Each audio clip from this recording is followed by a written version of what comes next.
বিশ্বাস করে আমার গায়ে শক্তি নাই, কিন্তু এখন ইমানের শক্তি আমাকে এতটুকু দিচ্ছে। কেমনে এত বেশি কোথায় দিতে আসছে? কলম থেকে আসছে। কি করে কলম? কলম কেমনে আসছে? তোমাকে কলম কত? এখন তোমার দেখো এবাদত করতে, 5 ওয়াক্ত নামাজ পড়তে, আমল করতে এবং তোমাদেরকে একটা ডিসিপ্লিন লাইফ দিতে হবে, অর্গানাইজ টাইম ম্যানেজমেন্ট শিখতে হবে এবং লেখাপড়া করতে হবে। সেই লেখাপড়া সঙ্গীত হিসেবে করতে হবে, যার নিজেকে তুলে পড়ে খেলাধুলা করতে হবে এবং যেটা করতে সেটা করতে হবে। ওইটা করবো না, ওইটা করবো না, ওইটা করবো, ওইটা করবো কথা না। ব্যায়াম করতে হবে। ব্যায়াম করে কনফিডেন্স, আত্মবিশ্বাস করে।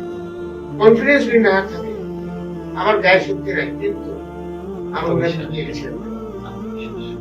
আমি 17 বছর জেলে থাকলাম, কিন্তু আমি অনেক লেখাপড়া করতে চাই। তাহলে তো আমি কিছুই জানবো না। You can question me anything. আল্লাহ কোরআন শরীফ সম্বন্ধে বলো আমাকে, কোন খবর আমি বলি।